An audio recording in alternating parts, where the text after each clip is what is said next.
muchísimas gracias al Archivo Histórico Municipal. El saludo de antemano para Gabriel, sabemos que está de viaje, anda llevando parte de lo que aquí se dice, de lo que aquí se hace, no solamente en Baja California, sino en nuestra ciudad. Brevemente voy a dar unos rasgos de nuestro invitado especial esta tarde, el maestro José Luis Pérez Canchola.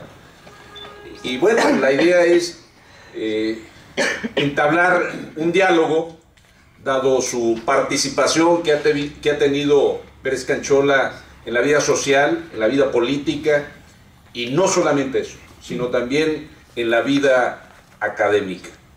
Antes de fundar la Procuraduría de los Derechos Humanos, una de las primeras procuradurías, o la primera en todo el país, Pérez Canchola se desempeñó como investigador sobre uno de los temas que hoy en día pues lesionan mucho a la sociedad, no solo de Baja California, sino del país y de toda América Latina, que es el asunto de los hermanos migrantes.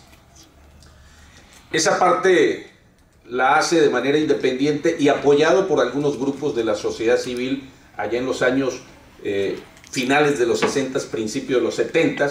Posteriormente funda, junto con algunos académicos, la parte de investigación por parte de lo que hoy es la Universidad Iberoamericana. Luego llega el Colegio de la Frontera Norte, también ahí vamos a encontrar a don José Luis Pérez Canchola, hasta ser convocado por un grupo de ciudadanos y surge la propuesta para que se integre como parte de la sociedad, y nace de esa manera, gracias a Pérez Canchola, la primer Procuraduría de los Derechos Humanos. Después de la PDH y hasta la fecha se inserta también a la Academia Mexicana de los Derechos Humanos, de cual es fundador.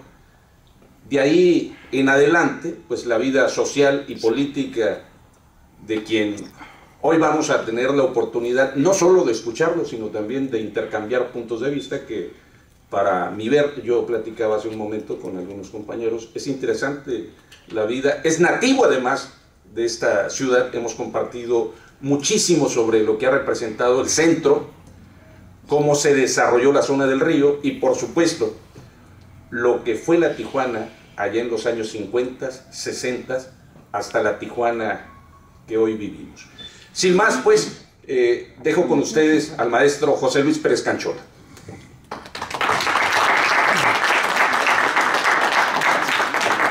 Gracias. Pues les debo decir que fue una sorpresa esta invitación de estar acá en este día de Pedro, que siempre está tratando de involucrarlo a uno en planes de compartir ideas, propuestas y demás. Yo quisiera aprovechar el tiempo para hacer una reflexión sobre el tema que es materia de la convocatoria, que es todo este asunto de los derechos humanos, que pareciera que a veces avanzan y luego retroceden, pareciera que las autoridades lo toman como un tema, sobre todo en campañas, pero que como sociedad nos debe preocupar la situación en que vivimos, tratándose del respeto a garantías y derechos. Ustedes recordarán, el tema se inicia por allá en los años antes al gobierno de Salinas. Era un tema que estaba en manos de la sociedad civil organizada. Uno de los grupos más activos fue el de doña Rosario Ibarra de Piedra, que la mayoría debe recordar. ¿Y por qué me tocó hacer una investigación sobre el tema? ¿Por qué el gobierno mexicano, por qué México se involucra en el tema de los derechos humanos? Básicamente por una exigencia de los organismos internacionales, no por una convicción interna, nacional, nuestra, entre gobierno y sociedad, ¿no? En aquel tiempo, estoy hablando de los años 80, en aquel tiempo el Banco Mundial dijo: todo país, todo gobierno que se interese en la globalización, en la integración al comercio y al mercado mundial, tiene que avanzar en temas que se relacionan con garantías y derechos. De otra manera no son confiables para la inversión. Cuando uno conoce esta historia y se da cuenta que el tema de derechos humanos surge por esa situación, entonces tenemos que entender que no es un asunto de convicción de nuestra clase política. Es decir, vamos por los derechos humanos en razón de una sociedad a la que hay que responder en términos de lo que dice nuestra Constitución, ¿no? Fue por conveniencia económica, comercial, la globalización, la integración con el resto del mundo, etc. Y en ese sentido, ustedes recordarán, la Comisión Nacional de Derechos Humanos nace de un decreto y no de una ley. Cuando es un decreto, es una disposición presidencial. El decreto dice: hágase la Comisión de Derechos Humanos, que por cierto la cuelgan. Si ustedes crean una institución, tiene que quedar en algún lugar del organigrama oficial, donde va a quedar establecida la nueva institución, y la colocan debajo de una dirección de la Secretaría de Gobernación. O sea, fue muy artificial todo este asunto. ¿Por qué? Porque ese mes de junio, que se forma la Comisión Nacional de Derechos Humanos, con todo respeto al doctor Carpizo, que fue el primer presidente, que yo traté mucho y conocí bastante bien, gente muy honesta, muy comprometida con esta causa, pero que llegó en esas circunstancias. ¿Por qué lo hicieron así? Porque ese mismo mes Canadá había convocado al gobierno de México junto con Estados Unidos para discutir el Tratado de Libre Comercio. Y uno de los temas era como condición una política de derechos humanos. Si México no tenía política de derechos humanos, no había firma del Tratado de Libre Comercio. Por eso se constituye de manera muy apresurada la Comisión Nacional de Derechos Humanos, y en la presentación de la institución allí en Palacio Nacional, en Los Pinos, perdón, se nombra al doctor Carpizo como primer presidente de la Comisión Nacional.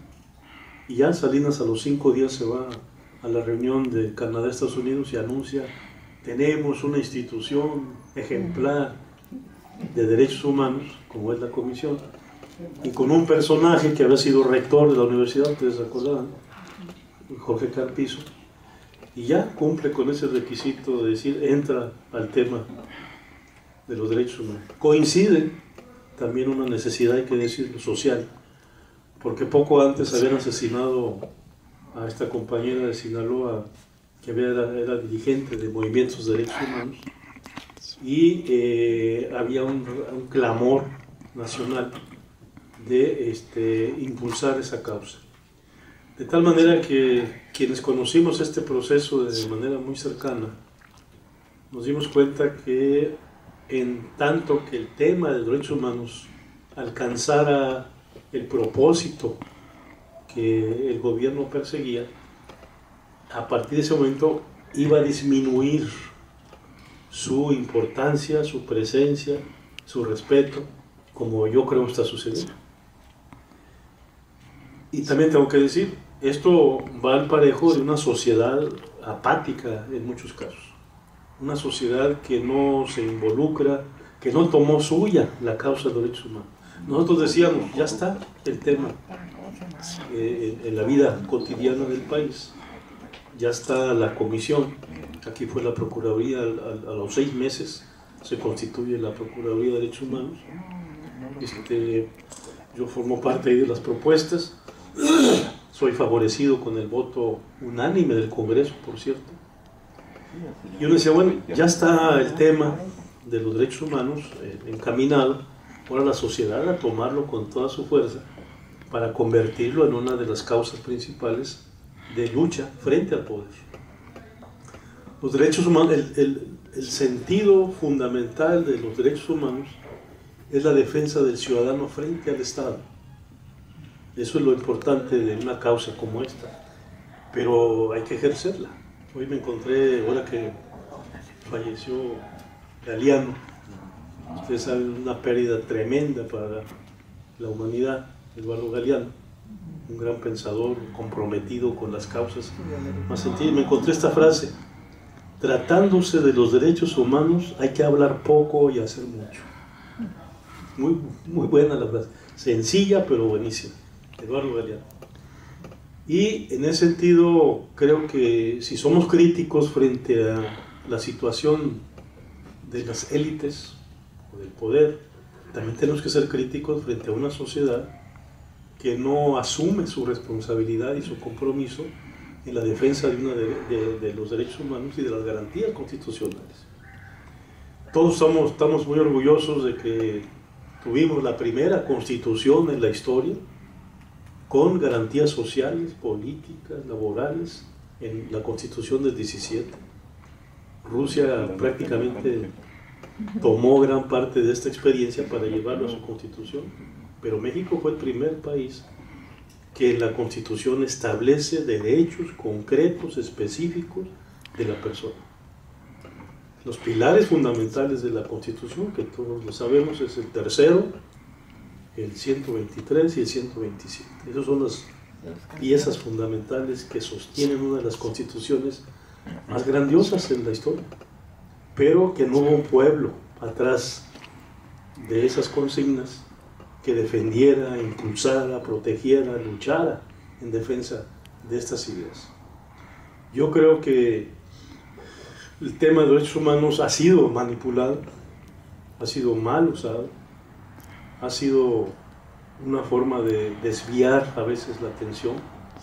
Maduro ha estado criticando las ONG de derechos humanos porque muchas sirven a los intereses del imperio, hay que decirlo también. Hay muchas organizaciones internacionales de derechos humanos que sirven a intereses muy particulares del capital, de las grandes corporaciones, para debilitar gobiernos. Eso también hay que tenerlo muy presente. Entonces el tema de los derechos humanos es un tema que nos puede llevar a extremos, a veces muy radicales, puritanos, y a veces muy oportunistas y desviados de su verdadera naturaleza. Yo ahorita comentaba en el momento que llegamos, la preocupación que debemos registrar es que en la actual generación el tema no está en su mente. Los jóvenes no están pensando en esto. No se dan cuenta de lo que van a enfrentar más adelante si esto sigue de la misma manera descomponiéndose social y políticamente. Yo creo que un tema que dignifica la vida en sociedad pues es derechos humanos. O sea, son los derechos que todos tenemos a la seguridad, a la libertad, a la vida, a la salud.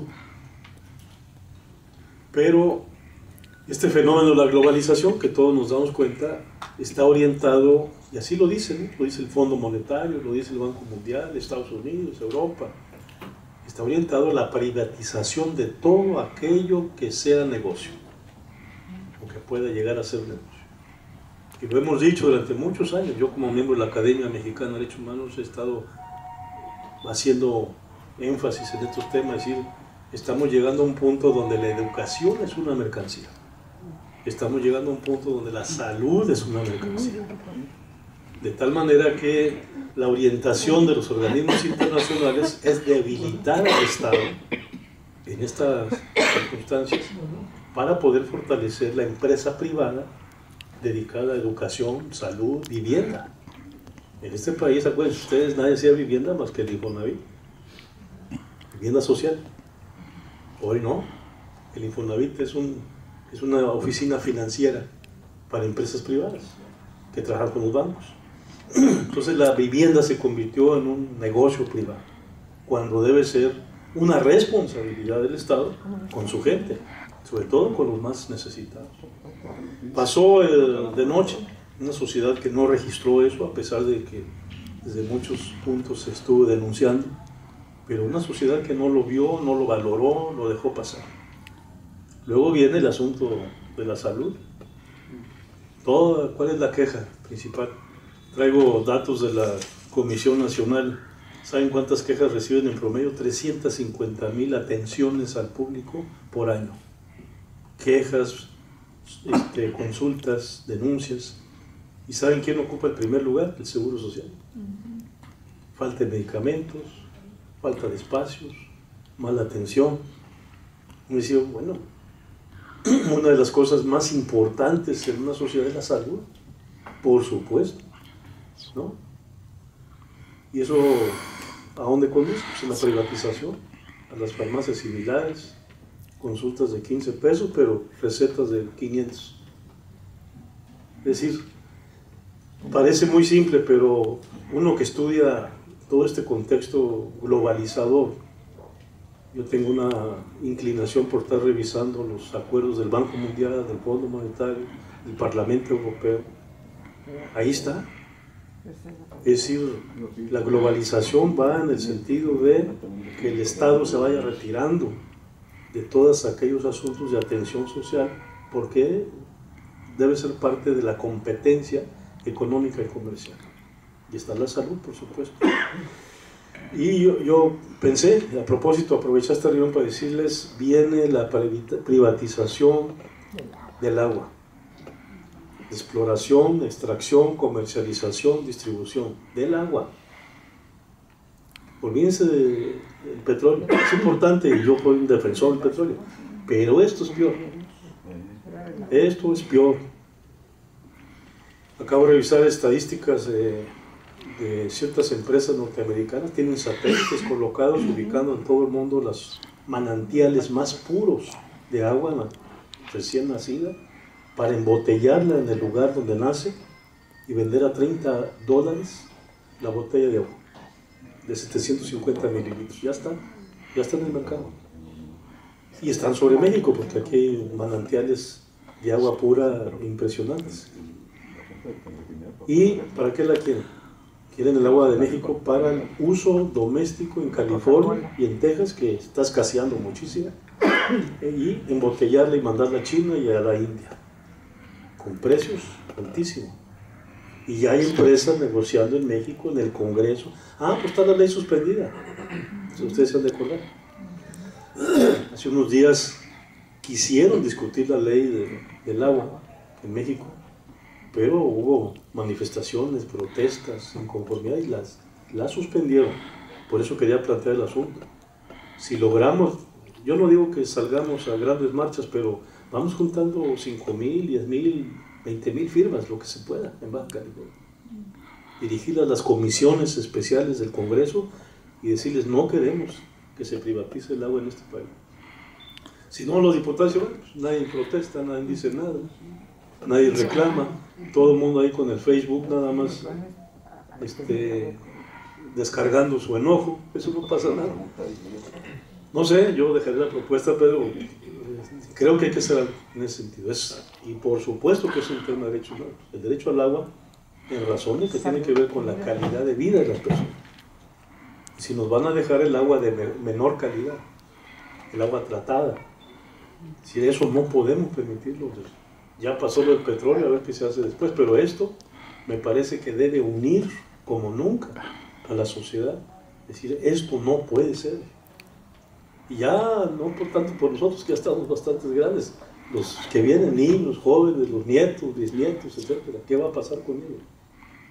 ¿Cómo que comprar botellas de agua? Ahorita estas, pues compra uno que a 8, 10, 15 pesos, pueden llegar a costar 50. El agua de calidad para buena salud. Y tenemos gobiernos que no culparía tanto los gobiernos, los diputados, los congresos, senadores, que están recibiendo todos los días la visita de los representantes de estas empresas y seguramente ofreciéndoles, ¿no? Usted ya sabe. Entonces, frente a eso, ¿dónde está la sociedad? ¿Qué hacemos? ¿Qué hacemos? Más allá de llamar por radio y quejarnos en una estación de radio o mandar un mensaje. Yo creo que hay que hacer algo más. Pero a veces mi experiencia es que cuando uno se acerca a la gente en las colonias, ahí salen ideas. La gente nos dice a veces muy fácil, esto es lo que hay que hacer. Vamos buscando qué hacemos. Pero creo que en el tema este de los derechos humanos yo presento ese asunto, lo voy a presentar en Mexicali también, es decir, no podemos cerrar los ojos ante lo que viene con el asunto del agua. Y está en la lógica del negocio, es decir, las grandes corporaciones, ya lo mencionaba, siguen el orden del Banco Mundial, es decir, los gobiernos deben irse, incluso hay una lista de lo único que deberían de hacer los gobiernos.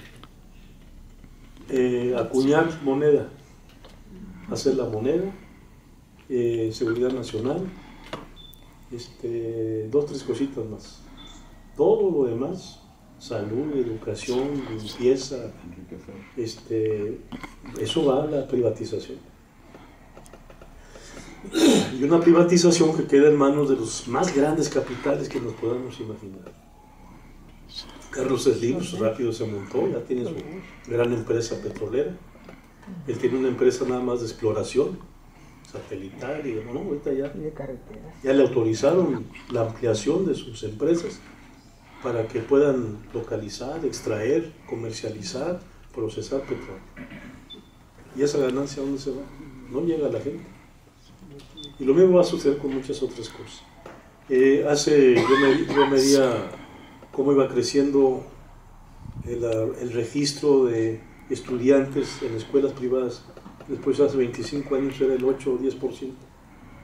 De todo el número de estudiantes en este país, en total, el 8%, el 10%, hace 25 años, en escuelas privadas. Ahorita es el 35%. Lo revisé hace 2 meses. Del 10 al 35% en 25 años. Y empieza a dar una velocidad tremenda. En ese sentido, uno pudiera pensar, y es mucho lo que la gente opina, y aquí quizás nosotros también decimos, ay, ¿qué están haciendo los políticos? ¿Y qué están haciendo los partidos? Y lo acabo de decir, ¿qué están haciendo los congresos? También tenemos que preguntarnos qué estamos haciendo nosotros, como sociedad, como ciudadanos, como responsables de lo que vamos a dejar para después. Quienes queremos este país y sabemos que es lo mejor que tenemos que trabajar en su defensa. No quiero extenderme mucho para que ustedes puedan opinar, pero creo que este tema de derechos humanos nos da para mucho, para bien y para mal también, porque ya dije, hay intereses que sirven, intereses de grupos de derechos humanos, que sirven a cuestiones contrarias a lo que buscamos.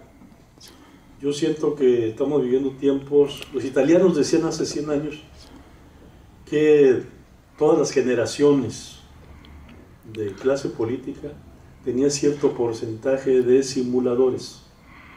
¿Viste? Hace 100 años lo decían.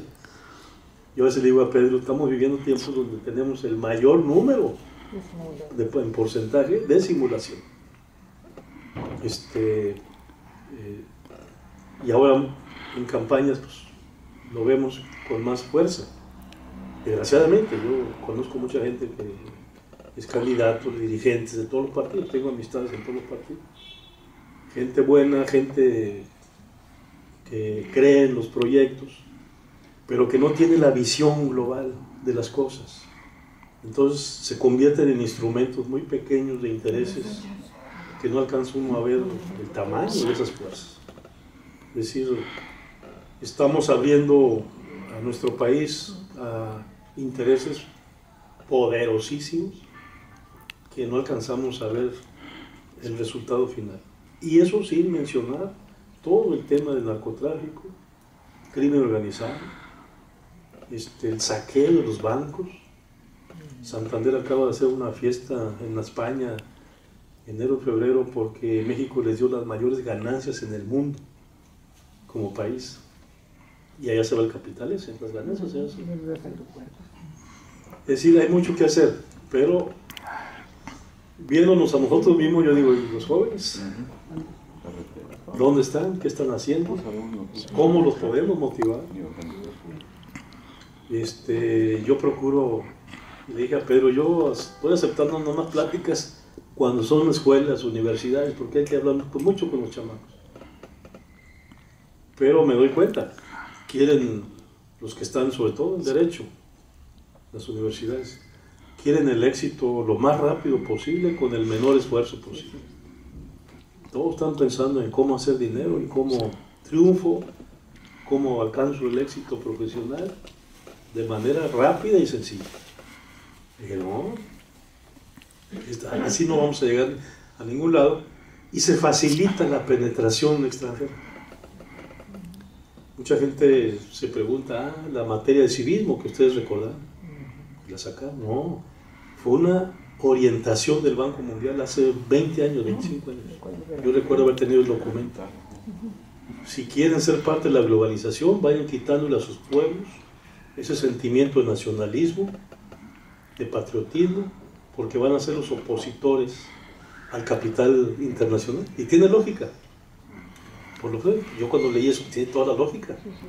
Si tenemos pueblos nacionalistas con conciencia de su historia patria, con sus héroes en la cabeza, pues se resiste a la penetración internacional, extranjera.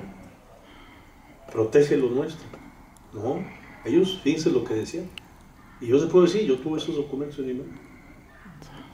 Si quieren ser parte de la globalización internacional, mercado mundial, vayan quitándole a sus pueblos ese sentimiento de nacionalismo y patriotismo, porque si no, van a dificultar integrarse. Fue Zedillo el que sacó la materia de... Entonces yo, no, que fue Zedillo, que fue el PRI, que no, señores, mucho más que eso. Y cuando no hay conciencia de esas cosas y no hay la información, pues entonces la gente se queda como que son actos aislados, caprichos de un gobierno o de una administración, y no entramos a la defensa de lo nuestro. ¿Qué hubiera sucedido si tuviera una sociedad informada, integrada, organizada? Pues eso que está abandonando el sistema educativo, nosotros lo hacemos, en la comunidad, en la familia, etc. Pero yo creo que tenemos una situación muy complicada en estos tiempos. Si creemos que apenas con lo del petróleo y el gas y ahora el agua y educación y salud, no, lo que viene no tenemos idea, para saquear la riqueza de este país y aprovecharse de un pueblo que está desunido, desorganizado, temeroso, a veces confuso. Miren ustedes, ya por último, cuando los medios de comunicación nos levantaron todo el tema del narcotráfico, sobre todo en 2008, 2009, que miles de muertos y que enfrentamientos, es para desviar la atención, que la gente no esté pensando en su problema económico, que no me alcance el sueldo. No, el problema principal es que no maten al marido cuando sale al trabajo, o que los muchachos que salen tarde de la escuela, que no los asalten, que no los vayan a... Esa es la preocupación fundamental. La violencia. Eso es fabricado también. Violencia siempre ha habido, ¿eh? Los tiempos bíblicos hablan de violencia tremenda, crímenes, abusos, etcétera, siempre. Pero cuando a ellos les conviene, lo levantan como un tema mediático, televisión, radio, prensa, etcétera.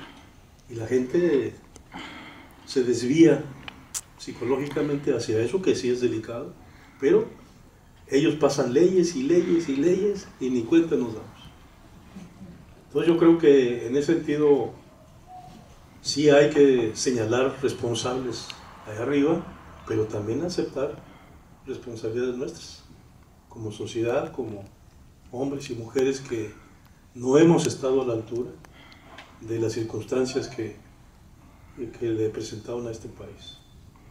Les agradezco mucho su atención y espero que podamos entrar en un diálogo interesante. Gracias.